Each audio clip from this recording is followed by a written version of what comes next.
PM Modi के बाद ये 5 बनना चाहते हैं देश के अगले प्रधानमंत्री। केजरीवाल, ममता, अखिलेश, राहुल गांधी और नीतीश कुमार ये सब बनना चाहते हैं भारत के अगले प्रधानमंत्री। अखिलेश यूपी हारे, नीतीश पलटी मारे और केजरीवाल दुख के मारे और सपना प्रधानमंत्री बनना। बिहार के चाचा भतीजा देखने लगे हैं प्रधानमंत्री बनने का सपना। मोदी को दी चेतावनी। दोस्तों, साल 2014 के लोकसभा चुनाव में मोदी की जो प्रचंड लहर चली थी, उस लहर ने देश की सबसे पुरानी पार्टी कांग्रेस के साथ तमाम राज्यों की क्षेत्रीय पार्टियों की ऐसी धज्जियां उड़ाई कि आज तक ये पार्टियां खुद के पैरों पर खड़ी नहीं हो सकी कि प्रधानमंत्री मोदी को अकेले टक्कर दे पाएं। और यही कारण है कि जब भी कोई चुनाव आता है तो ये पार्टियां बेमेल गठबंधन करने में जुट जाती हैं। कुछ ऐसा ही आने वाले चुनावों में भी देखने को मिल रहा है। मोदी को 2024 में रोकने के लिए एक बार फिर छोटी छोटी पार्टियां एकजुट होने लगी और माना जा रहा है कि नीतीश कुमार को ही ये पार्टियां मोदी के खिलाफ प्रधानमंत्री पद का उम्मीदवार बनाएंगी।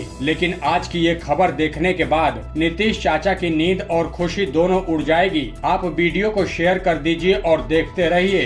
दोस्तों, जब से ये खबर आई है, नीतीश कुमार भी जोश में आ गए हैं और जोश में उन्होंने यहाँ तक कह दिया कि अगर सभी विपक्षी पार्टियां एक साथ मिलकर लड़े तो 2024 के चुनाव में बीजेपी को 50 सीटों पर समेट देंगे। अब बीजेपी को 50 सीटों पर समेटने का ख्वाब देख रहे नीतीश कुमार पहले खुद की पार्टी की हालत देख लीजिए। मोदी लहर में उसका क्या हाल हुआ था। बता दें कि नीतीश कुमार ने 2014 लोकसभा चुनाव से पहले बीजेपी से नाता तोड़ लिया था, जिसका खामियाजा उनकी पार्टी को लोकसभा चुनाव में भुगतना पड़ा और 40 सीटों वाले बिहार में जेडीयू महज 2 सीटों पर ही सिमट कर रह गया। पार्टी की हार के बाद नीतीश कुमार ने मुख्यमंत्री पद से भी इस्तीफा दे दिया और जीतन राम मांझी को सीएम बनाया गया था और आरजेडी भी महज 4 सीटों पर सिमट कर रह गई। 2014 का चुनाव अकेले लड़ने वाले नीतीश कुमार को बिहार की जनता सिर्फ 2 सीटें देकर ये बता दिया था कि बीजेपी से अलग होने पर जेडीयू की क्या औकात है। और यही वजह है कि चाचा नीतीश कुमार ने बड़ी चालाकी से फिर से बीजेपी से हाथ मिला लिया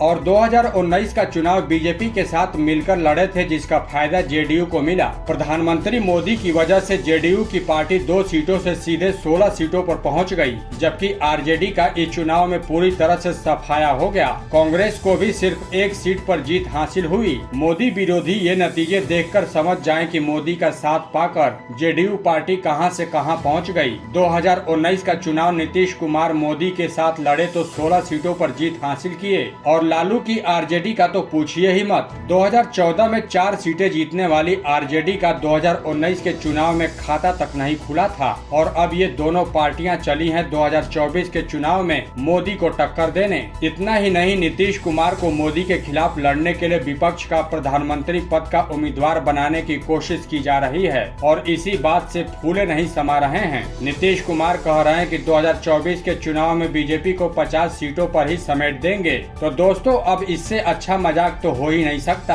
और लगता है कि नीतीश कुमार अपनी पार्टी का इतिहास भूल गए हैं। तो दोस्तों, इस खबर पर आपका क्या कहना है? चाचा नीतीश कुमार क्या प्रधानमंत्री बनने का सपना इस जन्म में पूरा कर पाएंगे या फिर नहीं? आप हमें कमेंट करके जरूर बताएं और साथ ही इस वीडियो को शेयर करके हमारे इस चैनल को सब्सक्राइब करना बिल्कुल न भूलें।